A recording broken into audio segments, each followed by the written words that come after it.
What's up, everybody? It is I, Sigma, and once again, welcome to episode 12 of the BBET GamesCast. I am joined with Blue Bones. What's going on, y'all? As well as Superman Jeff 12. Hey. And today, we're going to start, as we always do, with what we've been playing. Blue, do you want to go first? Sure. I have been playing, besides my usual Final Fantasy and Overwatch, I've been putting in a little bit more time into Monster Hunter. We were talking about that earlier. And, but more out of my usual stuff, I had a friend come over yesterday, and, you know, whenever you got friends over, you got to play those couch fighting games, right? Yeah. I don't have Mortal Kombat 11 yet, but we threw down a Mortal Kombat 10. Now, this is the first time we had played each other, and we finished our whole round of fights with an even 10 wins on each side. 10 wins, 10 losses. So you're 20 times total. Exactly. And it was was pretty even. So we're like, okay, we'll stop here, move on to Dragon Ball Fighter Z. Now, oh, yeah, you're actually pretty decent in fighters. Yeah, I'm not too bad. You know what I'm saying? I find the character I like, I find the combos, and I'm good at reading people more than anything. So, anyway, that being said, Dragon Ball Fighter Z, I finally got the latest DLC pack. So we got Brawly, oh wait, it's not Gogeta. Jiren? Yeah, I got Jiren, Videl. I thought you said Jeremy for a second. I'm like, this is a Dragon Ball character named Jeremy? Yeah, so I got some of the latest characters, and they're pretty cool to use. I'm still learning about them, and I had some controller issues too. That was kind of messing me up, but they seem fun. We had a really good time. He's still learning that game, so I kind of watched him every time. You said you guys finished with even numbers. Oh no, that was on Mortal Kombat. Kombat. Okay, Yeah. No, not on Dragon Ball Fighter Z, not yet. But he's learning, and it's funny because he's a PlayStation guy, and I have all the systems and I like them all, but I'm primarily on the Xbox. So we're playing on the Xbox. He's like, "Oh, this controller is so big." I was like, "Relax." No, he wasn't making excuses, but he's like an excuse he wasn't used to it. But other than that, yeah, I haven't been doing too much outside of the norm. We played Cataclysm, or the Cataclysm update of Anthem. Okay, some of that. I want to talk about that. Yeah, later. I want to get into that later, which is why I was going to save Jeff for last, because I know he's been playing a lot of that. I'll go next to what I've been playing. Also playing a bunch of Monster Hunter, but that's boring. That's too nitty gritty right now. I just actually finished a review for a game called Rebel Galaxy Outlaw. I thought it was going up Monday, but it's actually out today. Like, I just saw it up. Well, it was out yesterday, I think. They put it up. I saw you stream it the other day. Yeah, I played a little bit on stream because there was no embargo, so apparently it was cool for people who had access to it to just stream it because it's out on the 13th. And I was very impressed with a lot in that game, especially the soundtrack. Like, that game... I thought the music was dope. Yeah, I remember Jeff popped in the stream, and that was the first comment he made, was like, "Oh yeah, I like the music." Yeah, because it's like this mix of like bluesy rock and like country and stuff. And I'm not a big country fan. Like, I like my fair share of rock music and stuff, but country has never really been my bag. But that game just picked the kind of country that I mess with, and it's like the whole backdrop was like you're this. Think of Han Solo or the captain of what is that show with Nathan Fillion? Serenity? Oh, Firefly. Mm-hmm. Yeah, think of just dudes like that. You're playing a woman who's essentially just one of those kind of space, like Cowboy Bebop Space and cowboy. stuff. Yeah, a space dandy, as you were. There you go. Was it Outlaw Star? Yeah, exactly. So she's just one of those types. So she's really cool, is well voice acted and stuff. But the actual gameplay is mostly just dogfighting. Like, you're in space, 3D dogfighting. Like, stuff is shooting at you. You're trying to dodge missiles. You have so much control over the actual spaceship. Like, and the torpedoes, Scotty. Right? Yeah. Like, you can literally say nonsense. Like, you could be like, divert power to shields, because you can literally change the power settings so that your shields are maxed, or your boosters are maxed, or your weapons are maxed. Yeah. Like, in the heat of battle, to kind of compensate for what you're doing. I never really got the hang of that. I was kind of getting washed in a lot of space fights, but it was still fun every time. Like, just the look, the music, the feel of it all was just really, really cool. Like, I really enjoyed playing that game, and I do think I'm gonna go back to it and play some more, even though I'm done with the review. at this point. So I had a whole lot of fun with that. So Rebel Galaxy Outlaw, that's out on the 13th. If anybody's interested in a dogfighting game, because it's really been a long time since I've played like any kind of flight game. You know? Yeah. Was there any multiplayer involved in that game? Unfortunately, no. I think that actually would have been really cool if you could like see other players in space, or because like there's a big economy too. Like you can trade commodities and stuff. Like you'll get materials from space or from missions and stuff. And there's a stock market that shows you how things are trading in different like solar systems. Oh, okay. And that's a method of just making money. Yeah. But, Interesting. yeah, the main thing you do is really just fight. Like there's story and stuff, but it's kind of light versus what you just spend most of your time doing, which is just dogfighting. But it's still really, really fun. Right. But that's pretty much it in terms of what I've been playing. Not too much new. But Jeff, Cataclysm is finally launched. You've been waiting on this forever, right? I have. I've been waiting on it for a while. Reason why is because I need more weapons, man. I need more weapons, more abilities. Are we just gonna go into that, or? Yeah. We'll just roll into Anthem's Cataclysm update. So, play the Cataclysm. Yeah. You go in. It matches you with 3 other people, and pretty much you got the storm going on. The longer you're outside the storm, the more damage you take. You have a little bar that's filled up that tells you how much of this storm you can take. It's like the stability meter. Exactly. Yeah. You go into these points. You got to kind of complete these objectives while the storm. You're kind of going in and out of dimensions. This orb will fill up, and you'll go into another dimension where you start taking damage, and then you got to shoot the orb to go back to your dimension, so that way your bar starts filling up again. And during the process, you're racking up scores. Okay. Okay. Yeah. Creatures, completing objectives, and there's You have kill streaks and stuff too. exactly. There's a meter that fills up and tells you, 2 times. So at the end, you'll get 2 times that score, 3 times, 4. It goes up to 16 times.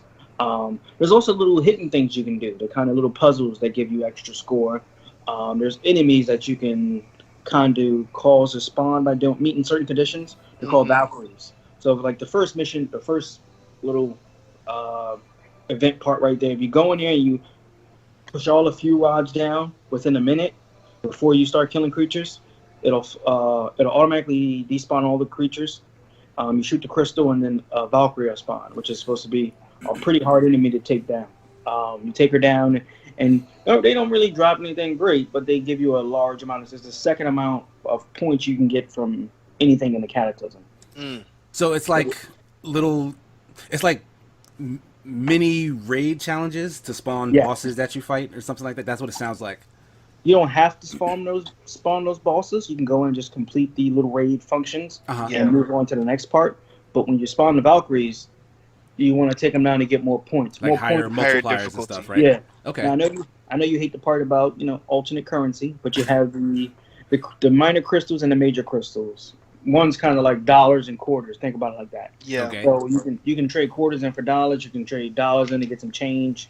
So it kind of works pretty much like that. And your score gives you more crystals. The more crystals you got, the more things you can buy from the store, which are like war chests. You have vanity items. So it's pretty cool. They expanded their store quite a bit, actually. A lot better than it was. Yeah. So what's in there now versus what was in there before? Before you just had like maybe some emotes. Some stupid emotes some too. Skins, maybe.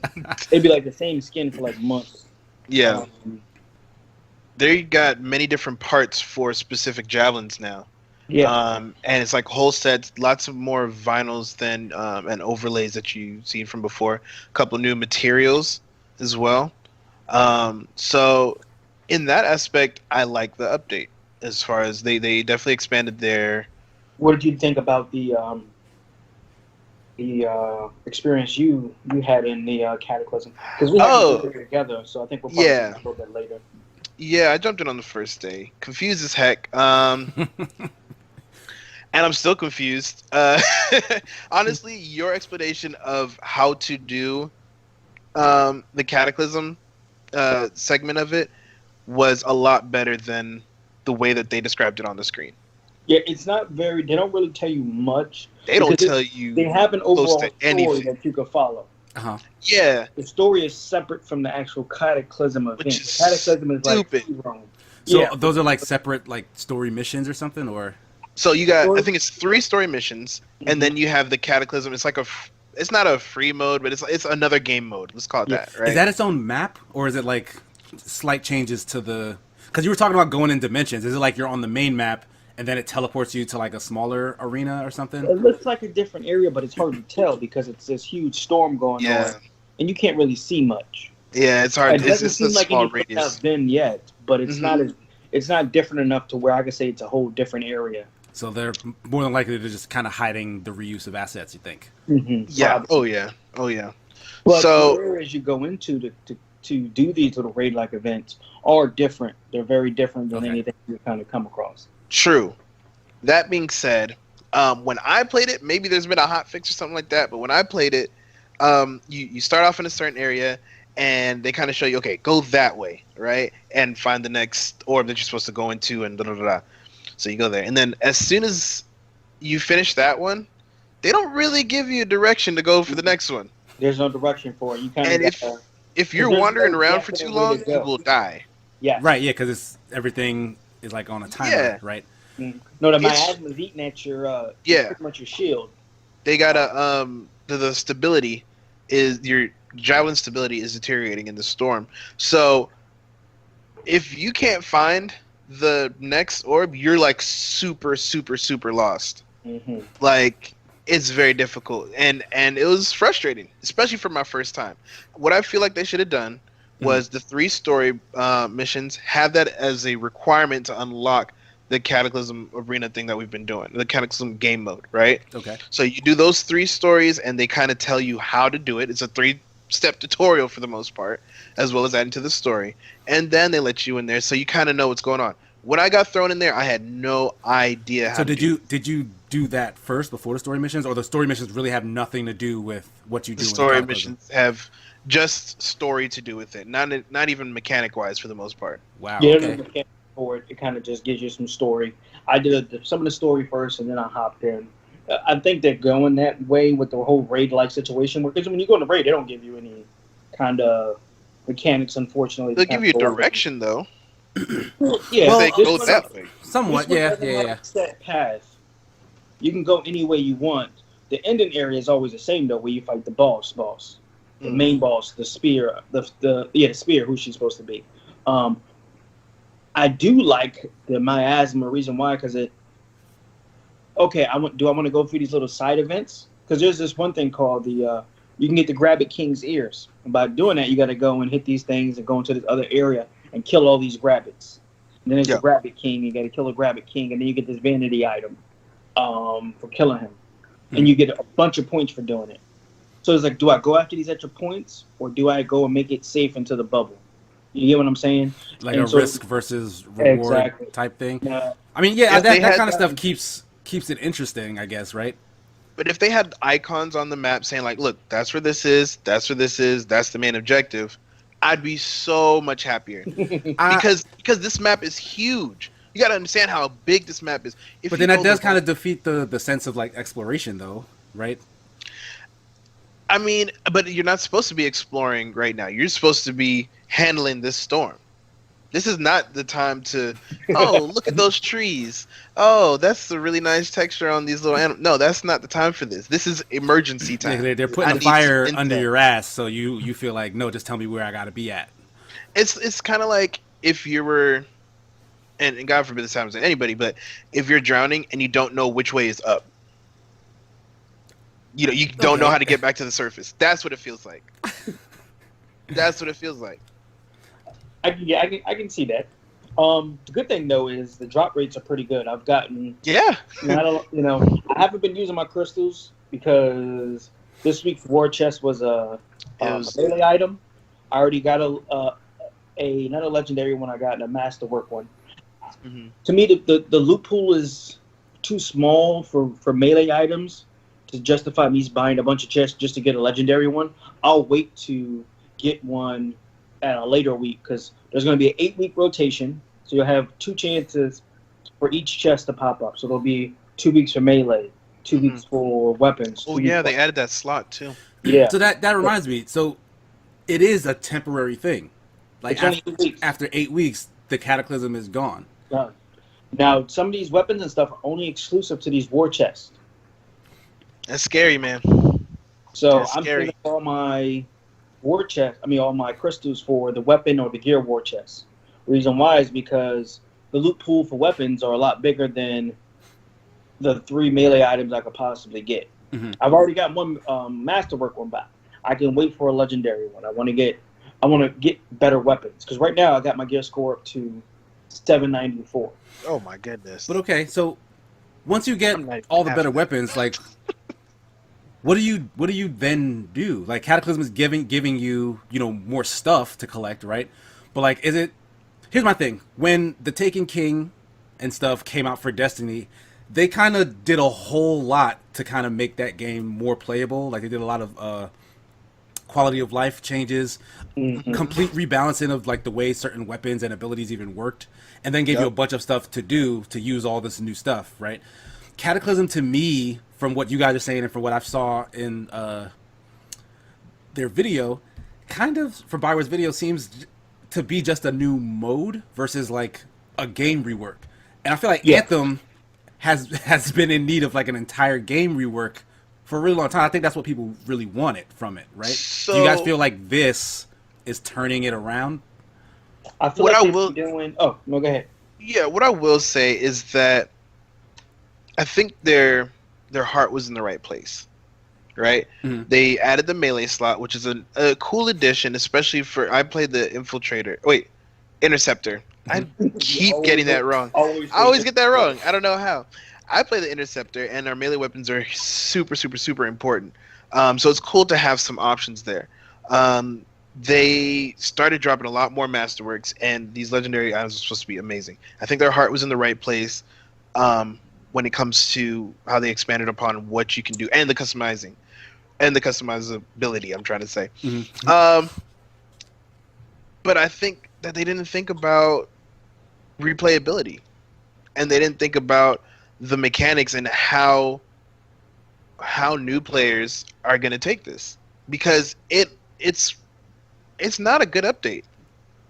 It's not a good update. Story-wise, it's terrible, and the actual event itself, especially being temporary, it's too, in my opinion, it's too confusing and too convoluted to really, really want to play it. Because right after it's done, what am I going to do with this stuff? Yeah, you're going to go right back in to get more stuff, right? Like, that's supposed to be the loop. Pretty much. Here's my thoughts on it. I think they're on a good road right now. They've been doing a lot of balancing over the past few months on weapons, armor, enemies, stuff like that. That's been going on constantly.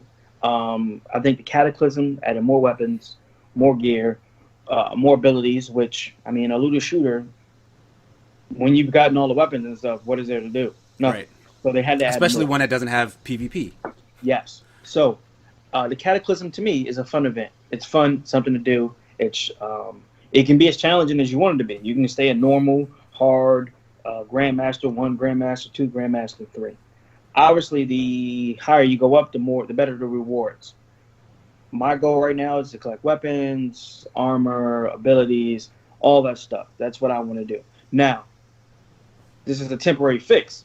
Now, once the Cataclysm over, if they don't have another event plan, they need to have something. That's where things are going to be called. Like you said, the Taken King was an ongoing process. It was even after you beat the story, there was still stuff to do. It was essentially like an expansion to the base game, right? This is a free update, so I get that. But this was kind of billed as like maybe their first raid. Like Destiny launched with a raid, which was probably the best part of that game back then. Yeah. Even when people were kind of down on it. But this doesn't even seem to be equal to even that amount of doesn't content. feel like it feels like they wanted to do a raid and then they're like, nah.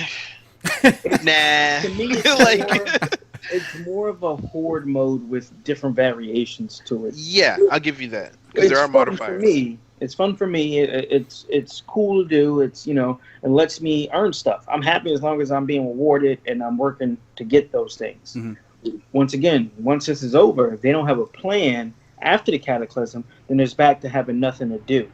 they have to have some type of rotating events going on constantly to kind of keep the community happy and to bring new people in. The game being $20 or $30, now you can get all these people coming in because people wouldn't have paid full price for it like I did. But they were still, really curious because Anthem was like a big name thing that a lot of people were looking forward to. So, and a lot of people who've been playing it are happy about Cataclysm. A lot of people who've been playing it are happy with Cataclysm right now. You see a lot of for a while you didn't see anybody streaming anything. It was always, is Anthem dead? Now I see a bunch of, Cataclysm, videos, a bunch of how to do this and how to do that. So there's some life in the community. But once this event is over, it's probably going to go back to the way it was before, you think. Okay. If they don't have a plan for after the Cataclysm. So with that being said, they don't have any announcements.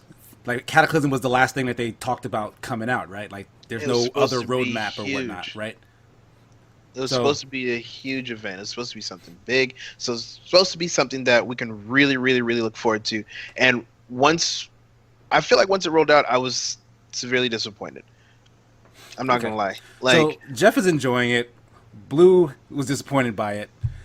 I'm indifferent because I don't play Anthem. Blue likes his arrows. He's like, I want to know where I need to go. He needs a waypoint. We're gonna do that later. We're gonna go through some areas and we're gonna. You're like, this is okay, but I do see what you mean. And my concern is once this is over, what is there for me to do? I'm gonna say, and this will be my last note on it. I think I was disappointed because the game is so gorgeous. Mm-hmm. The gameplay itself, the basic mechanics of your character, they're so great. The differences between every javelin is so amazing.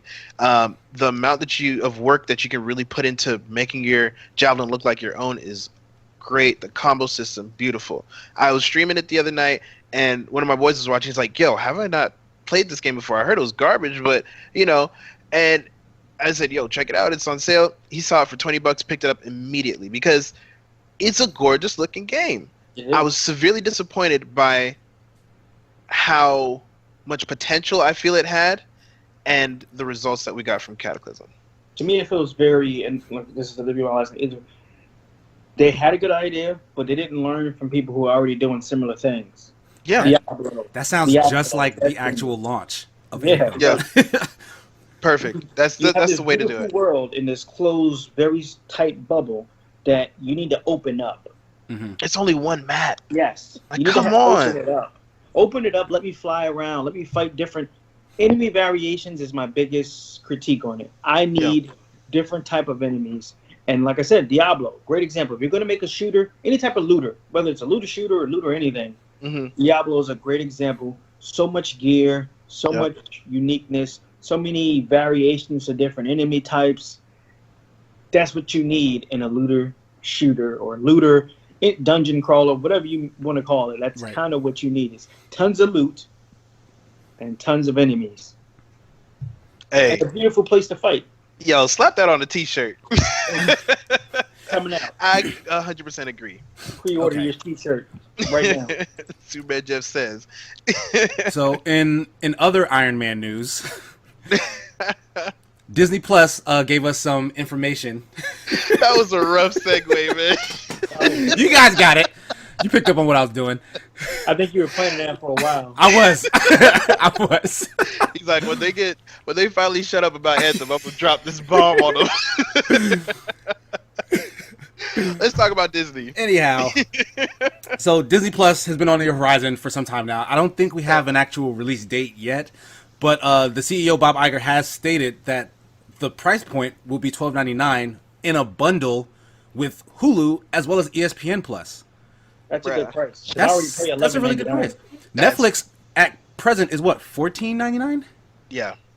So you're coming in cheaper than Netflix, which is the leading platform, the biggest competition to Disney Plus, but you're giving them Hulu, which is literally the other, like the other competitor for Netflix, and then this new thing, Disney Plus, where people are kind of excited because of all this Marvel stuff that's going to be on it, and then ESPN Plus for the discerning sports fan.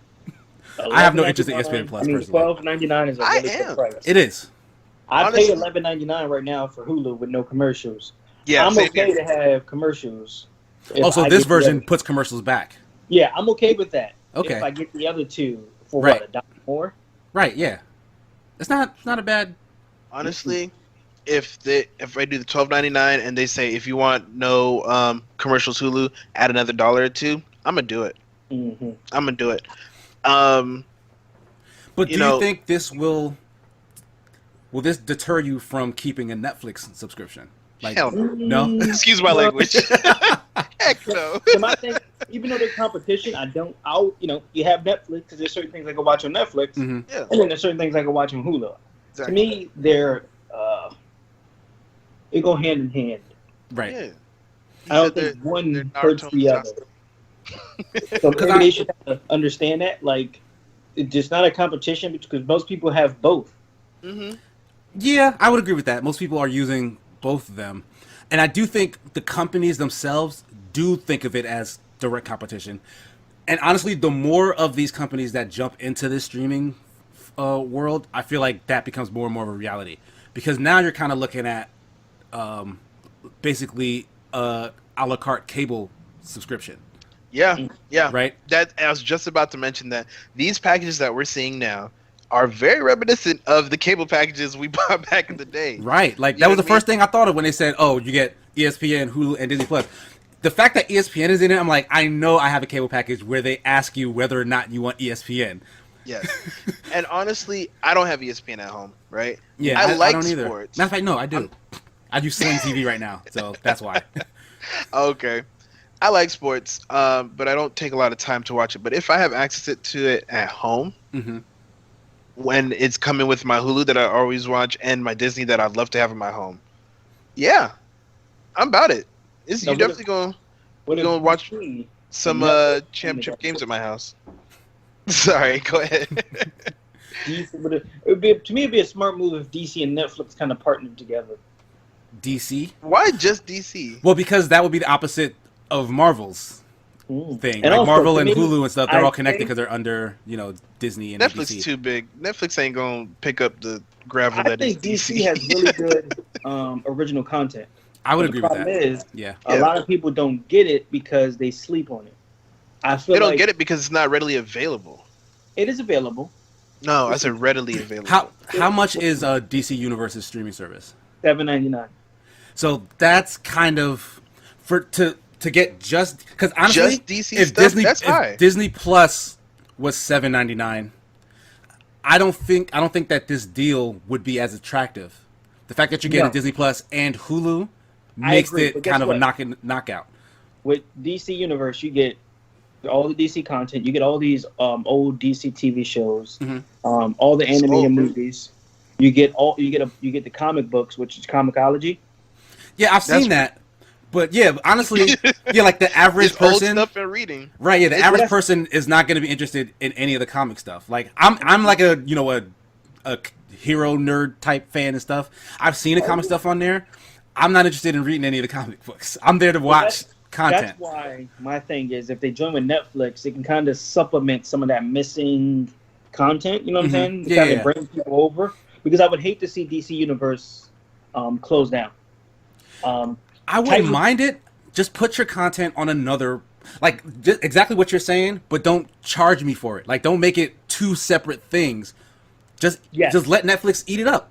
Put all because matter of fact, Batman animated series used to be on Netflix. They took it Yeah. off to put it on this DC Universe thing, and that's what mean- I don't like. I don't like them tearing everything apart and making it all these separate channels because that's how you get back to cable. Yep. Yeah. That's what's going to happen. Yeah, that's what they're trying to do because everybody wants their own piece of what Netflix kind of made big and popularized. I don't. I remember when I Hulu feel like it could was work. free. My bad. Go ahead, Blue.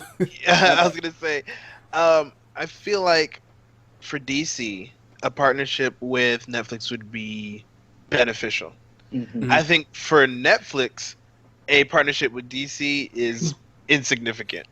Yeah, they I probably agree. don't meet them as much. They don't. I would think agree they with that. Need them, but it gives them a large character pool to kind of take the place of some of these Marvel shows like Daredevil and Luke Cage that were kind of is going to leave a hole. Yeah, I can. It makes sense what you're saying to put them together, but Yeah. I agree with Blue. Like, Netflix doesn't necessarily need that. Like, They got their own studios and they are kicking butt right now They're kicking with their own original stuff. What are they kicking? They're kicking butt. Okay. Booty. Tushy. Derriere. But they're doing a really good job with their own original stuff, so I don't see why they would even bother. I'm just saying, you know. Like I said, I think it's good hope. for DC. Boy can hope. Yeah, I feel you. Swamp Thing, if you haven't watched it, is a really good show. But to the effect of the Marvel Hulu Disney situation, I did see what you're talking about. They did speak about some of the what if stories. Jeff Goldblum's going to be back. They're going to be doing some what if stories. I didn't know they were going to be live action. I thought they were going to be animated. I thought they were animated. So is it a mix? Is it live action and animation? Because I heard animation. I saw live action. I'd be okay if it was a mix. Voice. That might be it then. They might just be getting the characters to do reprise their roles as voice actors. Because that might be even easier to do rather than getting them back in makeup and stuff. True. But I do think that this. Sorry. I do think that this is a good package deal. But yeah. When you consider the entire ecosystem of just streaming content, you have the Amazon Primes, you have the Netflixes, you have the DC Universes, you have all these different services trying to vie for your money. Like, it basically starts to add up, like, if you want to watch everything. I know, like, most people kind of form a coalition of shared subscriptions. I feel like the companies are aware of this. So, like, but honestly, that doesn't discourage them from then making more. Because they're like, well, you'll just get another friend who will buy the thing, and then, like... Yeah. And I don't like that. Like, we got to bring everything back together. Yeah. But I don't think it's going that route. Now, do you think that's going to cause cable to start being a little bit cheaper? I don't know. Man, now that you say that. In my opinion, cable's dead. I'm not going to Cable is definitely dying. Because just like you that I want to watch live, I can catch it online. Right? Even if it's not through one of these platforms, I can catch it online. Or, actually, Hulu is very famous for their live stuff anyway. So yeah, Hulu does have live. Why TV. do I need a cable? And Sling TV is a cable service that works as like it's a live service, but you're getting it via the internet, and it's much cheaper than cable. Yeah, so it's just like why? Anyway, that's a whole nother conversation. Like a Comcast dude literally came to my door the other day to ask me like, "Oh, we see you've been a Comcast customer since 2015. Why aren't you using cable anymore?" I'm using your internet. Yeah, I'm like, all I need is the internet. It's been working great. Don't need the cable. Don't even miss it anymore. I didn't mention I was using Sling TV, but cheeseburgers if you got a cable subscription. He was offering me like, oh, we have new pricing, we have cheaper. So just like you're saying, it does seem like they're trying to bring their costs down. Like they have new cheaper packages, but the cost of just using their internet and the Sling TV thing is still less than what they're saying by adding all the cable boxes back, And that's what kind of gave way to all these streaming services is because cable got overly expensive. It got stupid expensive. It became kind of a monopoly. Like you have Comcast, you have AT&T, and then who else? Verizon. Yeah. So, and it's like you're forced to kind of use one of those three in certain areas. You can't kind of pick between all of them in all places across the country. Mm-hmm. Yeah, that's true. So this gave people choice, being able to, get away from cable and do all the streaming stuff. And everyone now that is jumping on this bandwagon just pollutes the market. It's bad. You can end up seeing like a streaming service crash if the content, doesn't live up to all of the services that are offering it. Not saying DC Universe has bad content, but if it's not doing as well as the other ones, it's not going to make a case for it to be around, And that's what I'm worried about because it has some good original content. Yeah, there's good stuff on there.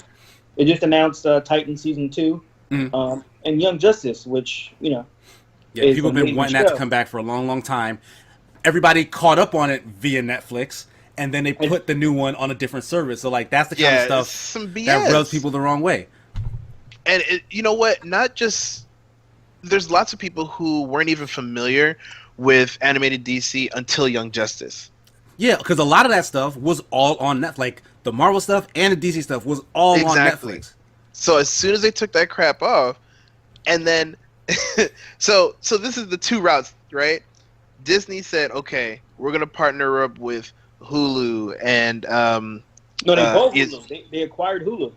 Well, okay, sorry. Marvel stuff is going with Hulu, and it's going with ESPN, and it's going with, the Disney Plus. That's especially Hulu being a platform that people already have. Okay, people are like, okay, I'm gonna follow my Marvel stuff over there. What did DC do? They say, oh, we'll make our own thing, and you got to pay for this. Right. Yeah, I feel There like was they definitely a much smarter plan than they should have kind of not leased, but kind of got a share of some of the shows they're putting on there, or maybe like Netflix or something. Oh, yeah. Instead of start at least two in the beginning before they start their own streaming service. Because right now they only have Swamp Thing, Titans, Doom Patrol, Young Justice. There's 4 original such shows. a specific niche. There's kind of not a lot in there. And what's fun, like now that the you're fact saying is you that, can count them all in one hand. That's right? The thing. What's funny is just like DC coming late and trying to start at the end goal versus the Marvel movies, like they just immediately tried to do justice. Like they literally did the same thing here. They went like, I see the popularity of Netflix. We want our own streaming service where people will come and do the thing, but they didn't put in the work. They didn't build it up. So it's sitting there kind of just starting to languish. Like this seems to be a theme for Warner Brothers Entertainment. I don't know if it's a pride thing. They need to do some original, I don't know if it's a show, more animated shows that are they're easier to put out than full productions. And they've had success with the animated shows, that they should kind of create that shared universe on their streaming service. I think that would be what would set them apart from pretty much anything anybody's doing right now, because they have proven success in their animated shows. Like I just finished Hush, and that was an amazing movie. So I think that's the route they should go. In addition to what, but then if you're not a comic book fan, there's literally no reason to look. And the comic book fan demographic is relatively small anyway. Yeah, like in comparison to like Netflix has tons of users, and some of them they don't care about none of this Marvel stuff. They'll watch Orange Is the New Black. That's all they'll watch Bandersnatch and are you Black one Mirror. of those people? And Black Mirror, yeah. No, I'm of course I'm a fan of all this stuff, but how was the new season of Orange Is the New Black? I stopped watching Orange Is the New Black after the first season. Yeah, like I fell off. It stopped being interesting to me. But you get what I'm saying, right? Yeah, like it's too niche. Yeah. Whereas Disney Plus, even though it's leading with all of its Marvel content, it's got let's hook up with involved. Hulu that has Handmaid's Tale and has what are their other a lot of their original content Hulu has is Hulu has good original stuff too. So Yeah. you can, the people who like Hulu, who maybe have kids or friends or who have heard this Disney stuff is coming, will literally just be like, all right, I'll put another $1 in and get more stuff in my streaming service. I love ESPN. It's a good way to pull people in. Right? It yeah. is. Oh yeah. My thing It's is, genius. like you said, and this is my last touch on it. I think they rushed it out. They should have kind of sublet it to an existing streaming service, at least until they build The fan base. Exactly. Because like I said, it would be a waste for their original content to go. Like their Swamp Thing just got canceled, but to me, it's the best show on their streaming platform right now. Yeah, that's a heavy blow then. But So speaking hopefully, then I was saying that would be something I can get picked up somewhere. So I have to look it up again, and maybe I'll bring it up on a later stream. Is why it got canceled after the first episode, because it was critically reviewed. So I'm not sure what happened. But we are going to move on from the Disney Plus stuff and go to more streaming stuff and other critically acclaimed TV shows. The Boys on Amazon Prime. The Boys. Apparently is Amazon's most watched show after just 2 weeks of being released. I personally have not yet started it. It does look cool. I watched a bunch of the previews. But both you guys, have you finished it? I have not finished it. Jeff hasn't finished it. Piece by piece. I got like 2 episodes left. But there's a little story, a little background if you don't know it. It's based off a comic book. Yeah. A very political comic book where a lot of existing superheroes and stuff were kind of Parodied in the or actual comic book. You have the X-Men, you have versions of different Some DC existed. Yeah, exactly. The G-Men, which would be what the X-Men were and stuff like that. It's a very, I think Blue said it to me, they don't do shock just for the sake of shocking the audience. Right. When they do it, it's something that's going to be overall add to the story that's going on. It has been amazing. and I'll pass the mic over to Mr. Bones. You know, I'm sitting here just waiting to say something. Okay, first piece of advice: if you guys haven't heard about The Boys, this is to our viewers and our listeners. If you haven't heard about The Boys, haven't seen anything, do not watch a trailer. I think, in general, trailers are just tailored spoilers. Don't do it to yourself. Jump in, watch it, get the full effect. That's how I did it. This show, I think the writing was amazing. I think the budget for the special effects were great. Like, you know, like sometimes you'll watch a superhero movie and you're like, okay, yeah, this is definitely CGI, right? Uh-huh. With these ones, you're kind of like, oh yeah, that's right. I forgot it's CGI. That's cool. Like, it's seamless. I've never, and this might sound bad, but there's not a lot of shows that I've watched recently where I want to listen to every sentence of every conversation. There's a couple of them, couple of the conversations that are just, there's a lot of it is just so deep and dark and realistic, and that's what's scary and what's impactful of this. What's really cool too, we talked about there were parodies of existing superheroes, right?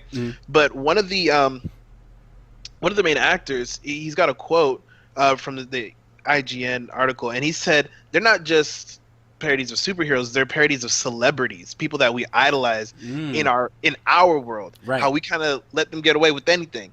You know what I mean? And things are covered up. So I think it is, when you look at it that way, it is such a crazy show. Yeah, that actually sounds like even more interesting than I. Yeah, Casey, you would really like it because you like that whole evil side to the typically, you know, good superhero persona.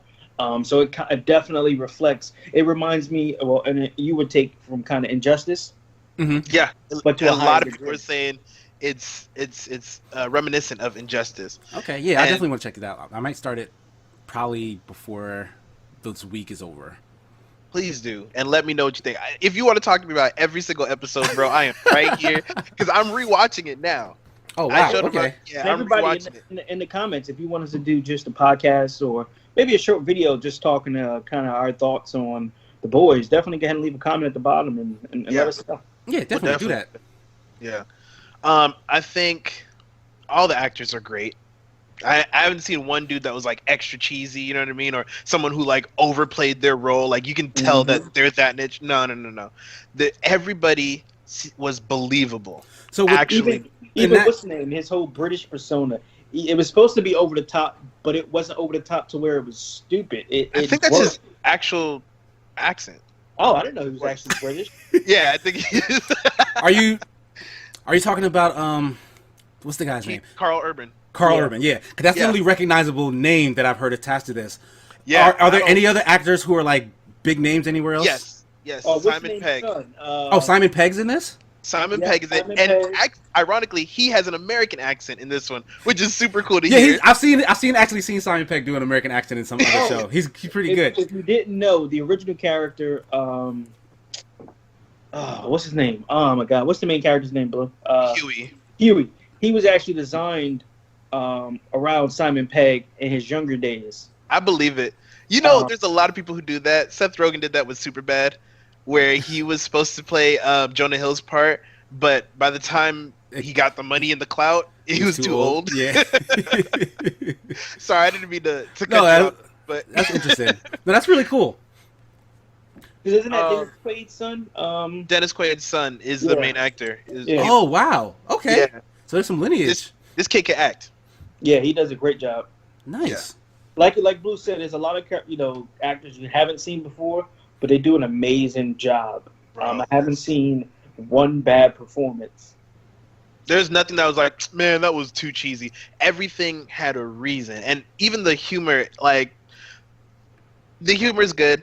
But I gotta emphasize how dark this show can get and how real and scary it feels. Like episode 4 specifically. All right. Episode 4 specifically. That's all I'm gonna say. I'm done. I'll be on the lookout. Okay. I mean, yeah. If we don't have anything else to add on The Boys specifically, then we can move on to our next topic. Ooh. This is a real one. Talk about villains. Yeah. So once again, our country has experienced another mass shooting. There was the events in a Walmart in El Paso, Texas, as well as a shooting in Dayton, Ohio. And following these events, Republican senators, or what, I can't remember the guy's name. I apologize. His name is Kevin McCarthy. Kevin McCarthy. Gets up on a podium and once again blames video games as a contributor towards violent video games as a contributor towards mass shootings. So once again, 2019, we're back here. Someone who has on their Facebook white supremacist rhetoric, quotes from our president, well, not my president, maybe some of you guys' president, quotes from Trump, spells out Trump in guns on his Facebook profile, attacks,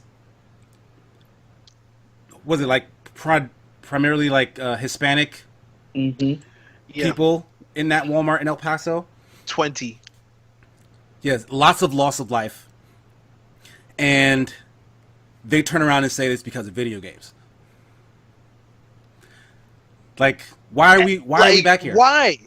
He doesn't have anything else to blame, and he wasn't say it's the president. And he wasn't going to say it was white supremacy. Yeah, you don't want to say, or some of the hateful stuff that's spoken in this country by some of our leaders is kind of what contributed to that. Because video games doesn't. I mean, what video game have you dealt with that kind of dealt with immigrants taking people's jobs and them being blamed for everything? I mean, come on. I mean, it's what the aroma that some of our leaders are putting out that is causing some of this stuff. Video games don't teach hate.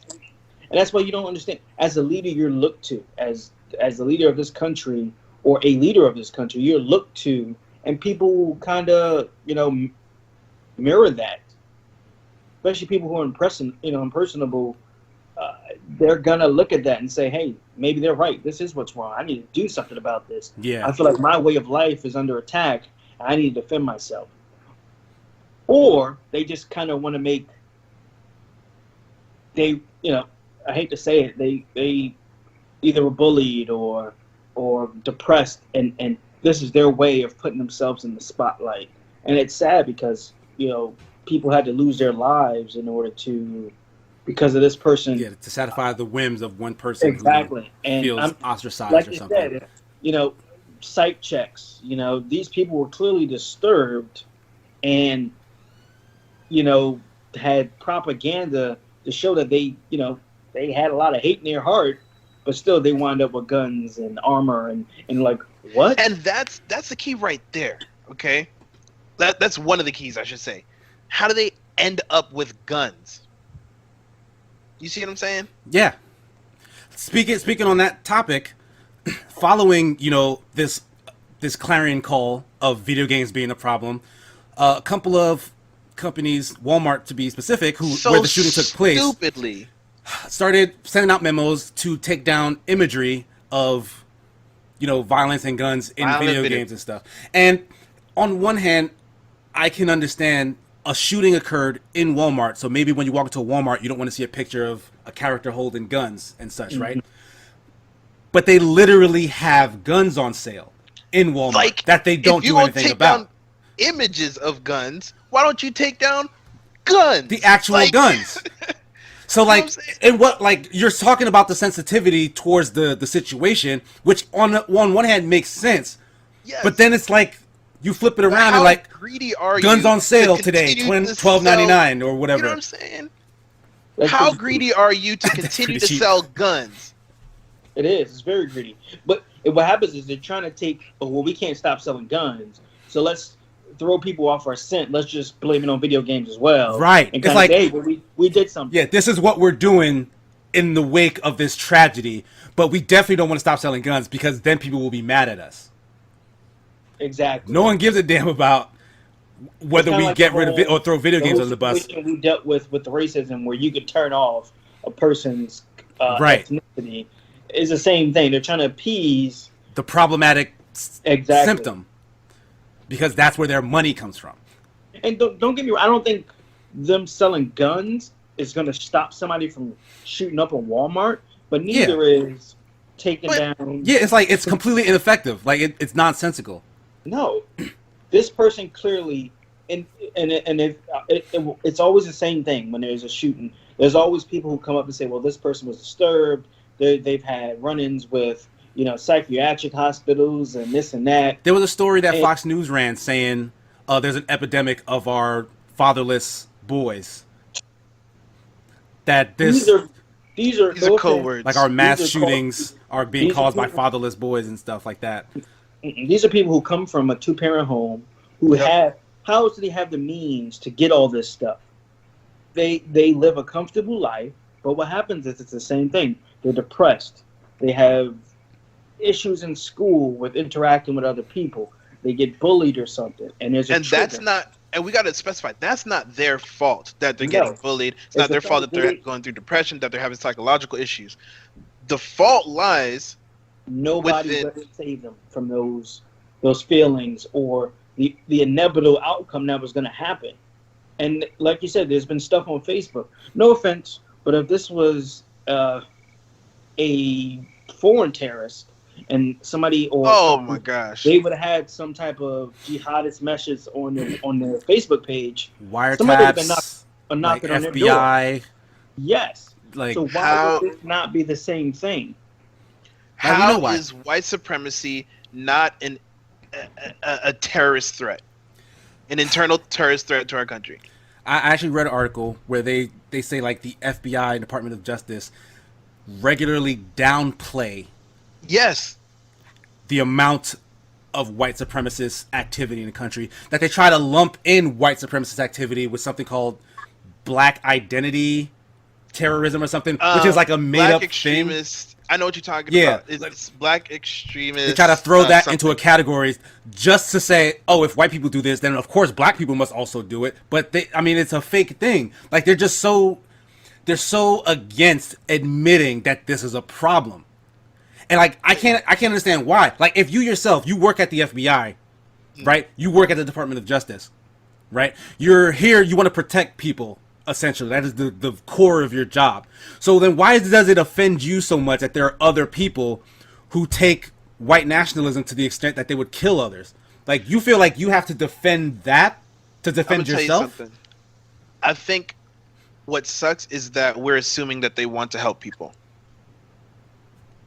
You're right. Or that they want to help all people. Because at this point, we cannot make that assumption. And we have to that's why mental health is such an important issue. Bringing it back to the grassroots, not just in the United States, but in the world. You have to, people have to get the help they need, whether that's medication or that's therapy or whatever it is, because these are the type of things that happen, especially when hate is being spewed. More now than I've ever seen it spewed by the government ever. I mean, I watch a lot of documentaries like the 60s and the 70s and the 80s. And you can see different presidents and how they spoke about certain things. And they always... That thing about I love to watch that video with McCain. And a lady, and she was like, I don't like Obama because, he's an Arab and he's working for them. And he's like, no. Yeah, McCain was like, no. Yeah, that's not what's going on here. He's a very nice gentleman. We're just on opposite sides of certain things, and that's all that is. I said he's like, all that extra stuff, lady, go have a seat somewhere. Like, that's not what's going on. And, he's like, no, he's an Arab, but like, no, he's not. Like, what are you talking about? And he could have easily been like, yeah, let's get on that. That's how ridiculous it is. And it shows the class and how a leader should be. I think we're very unfortunate that we never got him as president. We've had, not to complain that, people we've had have been great, but that shows his character as somebody who, he could go with what's wrong, but he's going to stand there and tell you, no, that's not right. Even if it's not popular, it's not going to get him elected. He was one of the few like high profile Republicans to just continuously actively speak out against the nonsense of the current president. Like all these other Republicans who even at first were trying to go against him kind of tucked their tail in between their legs after he became president because they want to maybe keep their job or get a fancy job or whatnot. Like just all morals thrown out to the wind, essentially. Because we've had the most mass shootings in the last couple of years than we've had in, U.S. history. I mean, it's just ridiculous. I think the video game industry did a great job of showing, hey, we sell all these video games overseas. Yeah. Right. Why are their percentages so much lower? Japan specifically. There was an interview that was done where some Republican politician said that they don't have mass shootings at the same rate well, they don't have mass shootings at all in Japan, I guess, right? In Japan, because they don't have video games. I was like, because they don't have video games. How, Sway? Like, they got more so than us. So they open Like, their mouths. They open their mouths to speak on a public platform with zero information. Who prepped him for that? That's That's what I'm saying. You literally came on this news program to tell somebody that another country does not have video games, and no one told you that that was true or not. You just assumed so. I would pay good money to see his face when he got off set and Googled it. We need to go now. What? Like all the follow-up news reports that have that in quotes claims that there are no video games in Japan. Like, how stupid do you have to be? Just like the it's like president this. who Let me lied tell you on TV. Who said? Go ahead. What was it? When he the whole "Go Back" chant for the for the lady. It was like, the lady saying, senator go back and stuff. where you came from. Go back. He's like, I know. I stepped in and stopped him. And it's like, and they played the videos. Well, at what point did he come in? He just egged them on. Yep. It's like, what point did he come in and say, no, stop that? No. You just kind of sit there, laughed, took it in, and kind of goaded them on. So you just lied on national TV, like everything isn't recorded. And they constantly lie. Like they act like it doesn't matter that they lie. And what's sad is that to their base it doesn't. Check this out. Check this out. This is what The Boys is about. Okay. These people with incredible power doing whatever they want. I think you just tickled Casey. He just was like, oh, okay. I'm gonna watch this is what The Boys is about. So I do kind of want to bring us back to what we were initially talking about, right? Definitely, we have some very, very misinformed people in power right now. Okay, I don't want to diminish that, but like dangerously misinformed. You can't blame video games for this. You can't blame movies. 95, 92 when they blamed Mortal Kombat and a bunch of other stuff, a bunch of other games. Constantly. Video games are the reason. It was Mortal Kombat and Night Trap at first, and it was Grand Theft Auto. Mm-hmm. It's so stupid. There's been a gap in between video games have been blamed. So what was going on? I mean, there's been some violent video games in between that. Like gap. video games were only invented in the 70s. Like there's been violence and murder. Yeah, I forgot that. Since the country started, Hitler played a lot of video games. Pac-Man, people playing Pac-Man decide, I want to go and be a cannibal. You know what I'm saying? Like you're seeing a lot of memes on the internet of people basically saying like video games are being blamed for mass shootings, and here I am trying to build a house in Minecraft. Yeah, that's the thing. Like, I mean, let's be honest. White supremacy is a little bit older than video games. Yeah. But I did want to say, I'll be 100% right when I play Overwatch, and we got McCree, we got a Widowmaker, and we got a Hanzo on the same team. Right before I choose something, I get pissed off. Yeah, I rage a little bit. I'm not thinking about shooting nobody. When I have a bad day, video games is a release for me. Whether that's playing a violent one or playing something that's not violent. You're doing it in a safe way. Exactly. People who enact that's just like blaming movies. People who enact stuff from what they see use it as an excuse. They already had these plans in their mind. You know what I'm saying? That was planted by who knows what.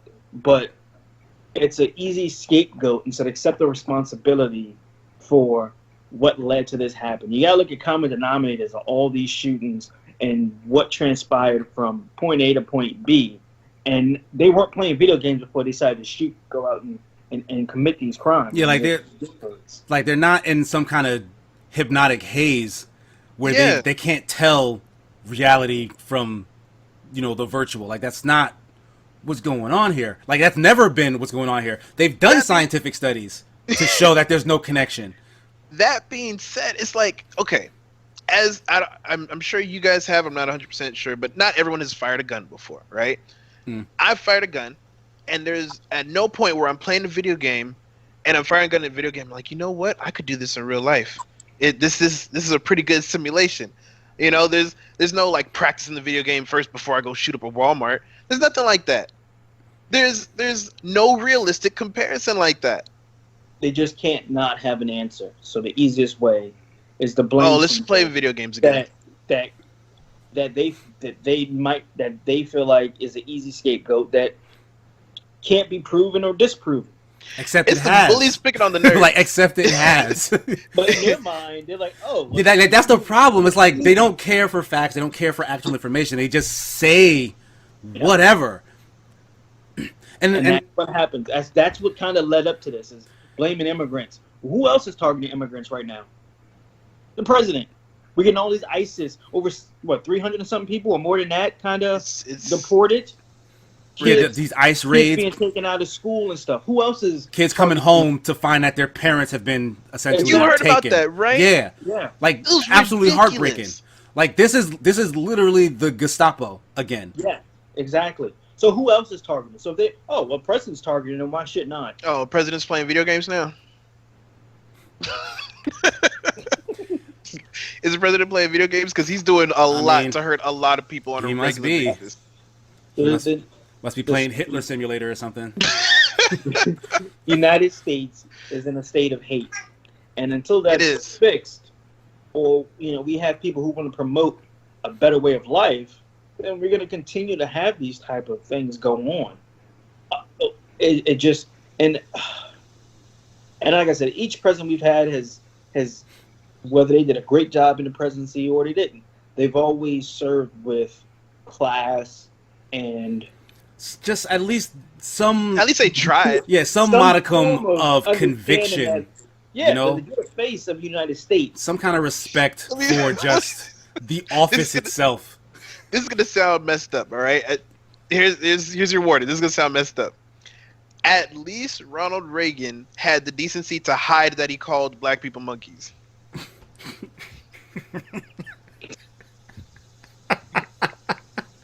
Which means he understood. This dude hid it for years. He knew it was something wrong. Yeah, this is something that I probably won't get away with.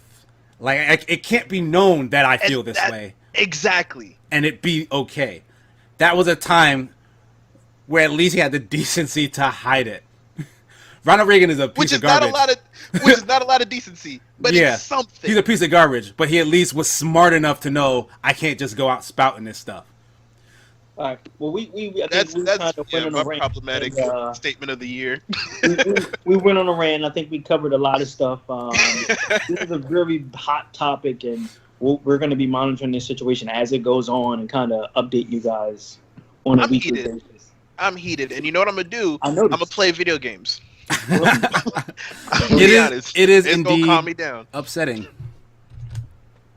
But we will move on from this topic, and that's pretty much going to do it for topics today. We're going to go on to our top threes for this week. This week we're going to go into the top 3 games we've never finished but would really like to still. Mm-hmm. Jeff, you came up with this one. Do you have a 3? Yes, I do. On top of your head? Do you want to go first, or?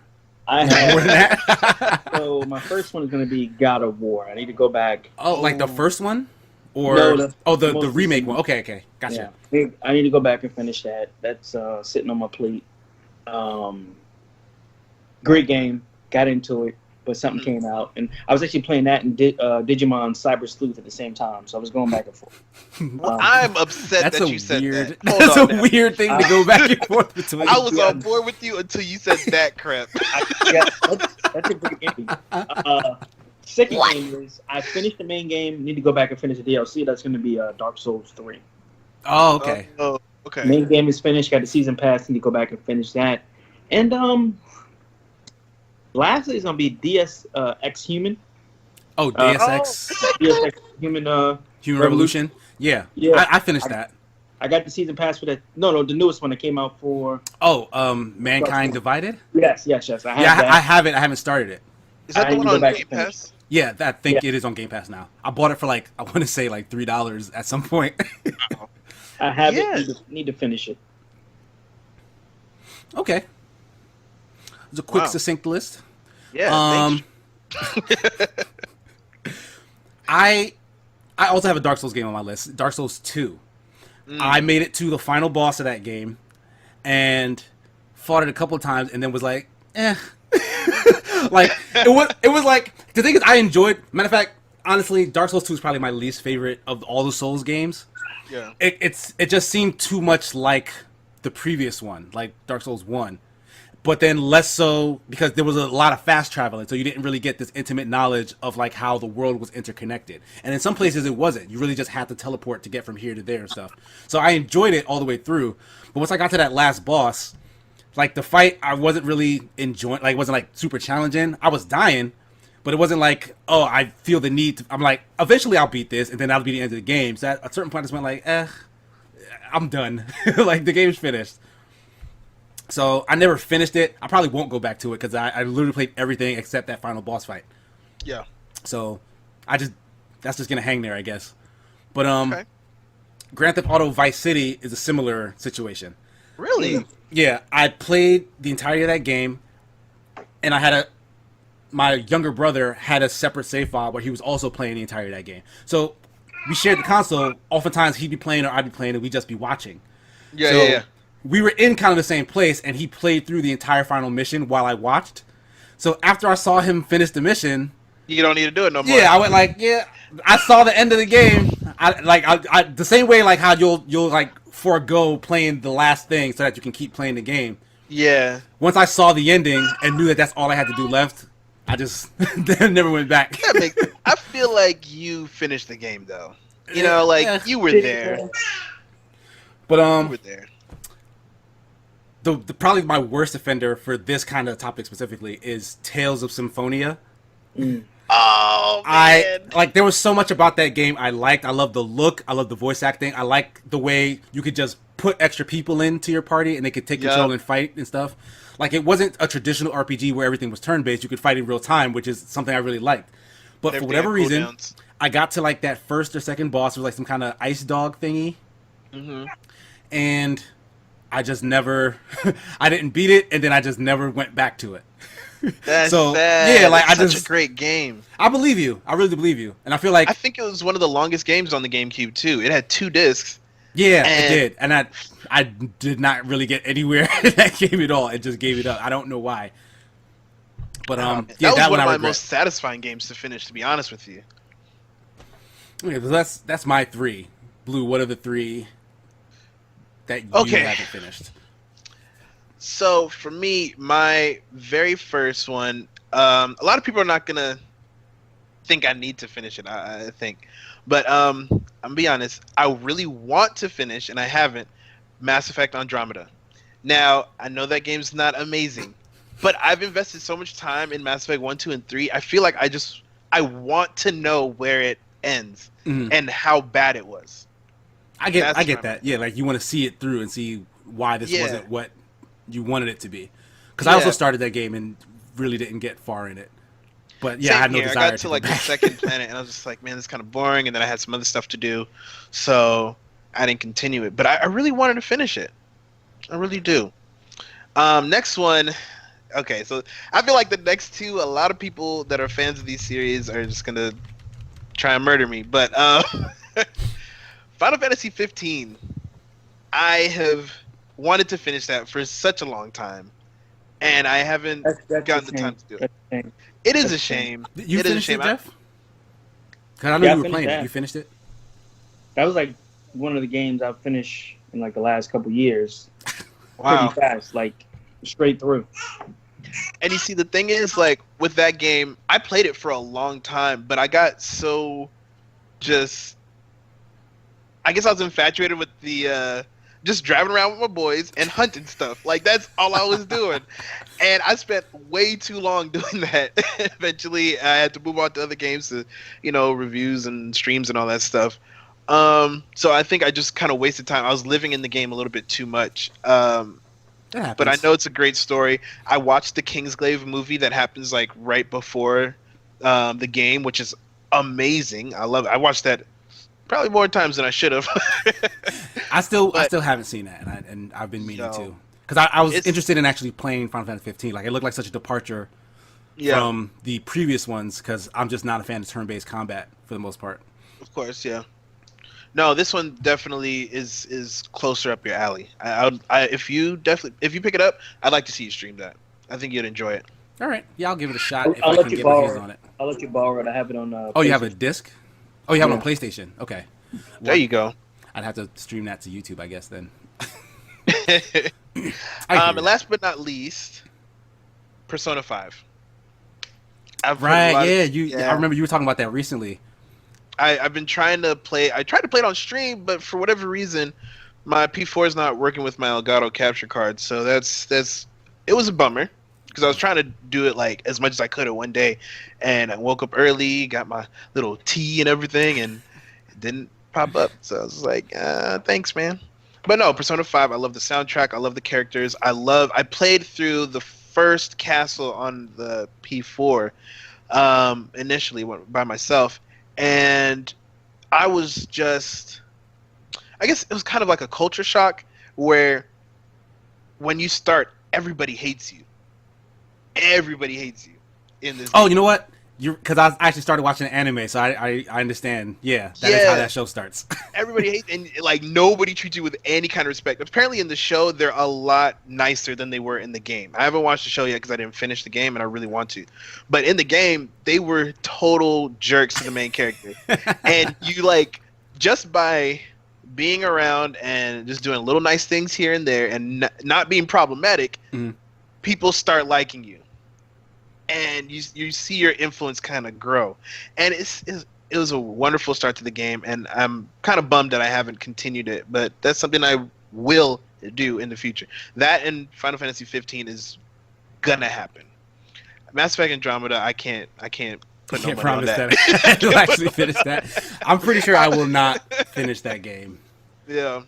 But Which Final is a Fantasy shame. 15 and Persona 5 is gonna happen. Even if I'm like 80 years old, I'm gonna go back on the Xbox 2000 Game Pass and pick up the Final Fantasy 15 and rock that. Speaking of like super old games, my honorable mention would probably be the first Metroid Prime. Oh wow! Okay. Because similarly to Tales of Symphonia, I started fighting an ice thing and then stopped playing that game. I don't know what it is with me and like So ice monsters. I just don't. Maybe I don't want to mess with ice monsters. I don't know. If they do like a re-release, which there's rumors of such, like a trilogy re-release on Switch, I might get that to try and finally get through those games. Okay. Well, that's going to do it for our top 3 this week, which is also going to do it for the BBET GamesCast episode 12. I want to thank my co-hosts once again. Where can people find you if they're looking for you on the internet, Blue? Me. Oh, it's your boy. Blue Bones, BLUB0NES. You can find me on Mixer, mixer.com/BLUB0NESXB as an Xbox, and you can catch me on Facebook, Play with Blue Bones. Like I said, BLUB0NES. What about you, Jeff? That way. Yeah, you pointed the wrong direction. On Facebook at Superman Jeff Plays, and on Mixer at Superman Jeff 12. So you can check out there, and also hit that alert button and the like button so that way you get notified when we post a new podcast. Yep. Yep. You can find me at Sigma Gears 9 on pretty much all social media. On Facebook at Sigma and Sun. Check out the BBET Gaming YouTube channel. This podcast, as well as all of our other streams and videos that we happen to put up there, will show up on that YouTube page. Check out some of my review work, like Rebel Galaxy Outlaw that I just mentioned, on the Escapist YouTube channel, because all my stuff goes up on there. Hopefully, I'll have some more exciting news to report in regards to escapist stuff that I'm doing in the near future. But in the meantime, I want to just thank everybody for listening. Thanks for being a part of our squad. Thank you. And have a nice rest of your week. Peace. Adios. Why the fuck they always got the hate? Concentrate on a nigga while I'm out here trying to get him and forget it. Shaking my head, these niggas that don't speak. Trying to get bread, your niggas in deep sleep. At least I'm woke, nigga, I'm a beast, at least I know. Whoa, trying to get rid of me, but I am the epitome of a city.